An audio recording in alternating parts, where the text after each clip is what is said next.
I'll tell you a little bit about the themes because it really kind of extended through what we talked about.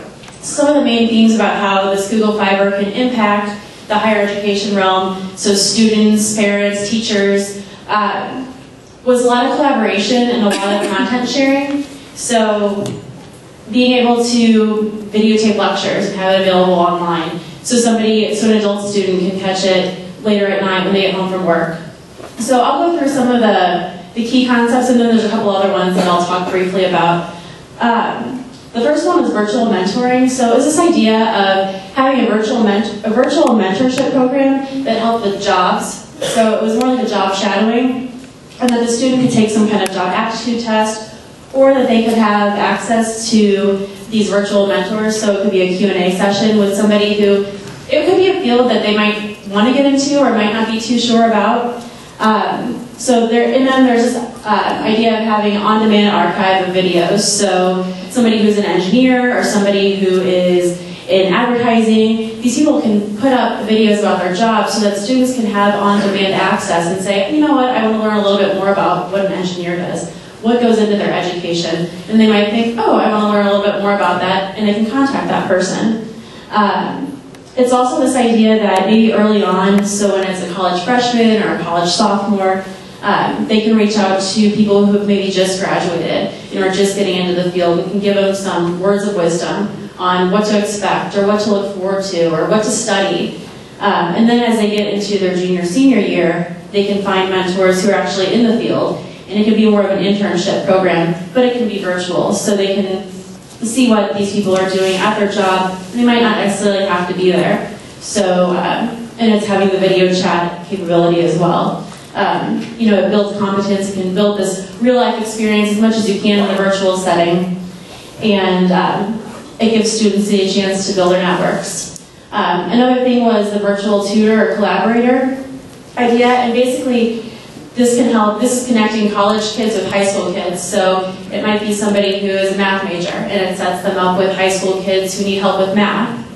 And it's this idea of one-on-one assistance, but again, not having to physically be there. So it's virtual, and it can be done in that setting. It also enables one-to-many, so it can either be one-on-one, or it can be a virtual tutor who is helping several high school students. It reinforces, obviously, the college kids' learning, because as they're talking about it, they're reinforcing their own learning, and it's helping high schoolers as well. It also gives the opportunity to go beyond the tutoring. So what about teachers? So what if there's a teacher who, say an ensemble, who knows a lot about the trumpet, but doesn't know a lot about the flute, but they need to educate their ensemble on the flute. So why can't they connect with somebody in another high school who plays the flute and knows a lot about the flute and bring that capability to their ensemble? I think that's about it on that one. And then on the other one, there's this idea of, so in higher education, it kind of extends beyond college, right? So it can go into vocational training as well.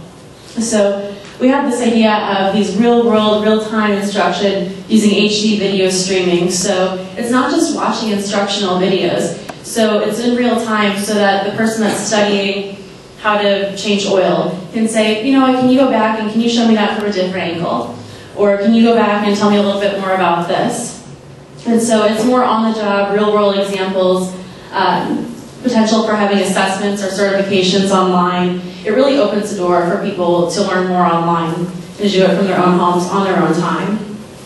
We also talked about inter-school collaboration. So it kind of goes back to what Angie was talking about from KCK and KCMO and kind of this master education system.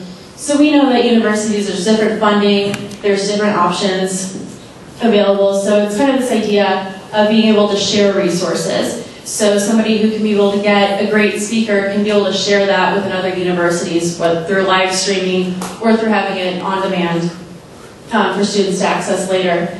And that's resources not only from a speaking standpoint, but from teachers as well. So as you have area experts at different universities, giving other universities and other students the capability to access these experts. So it really it starts to level the playing field and gives that teaching, gives that learning experience equal for all.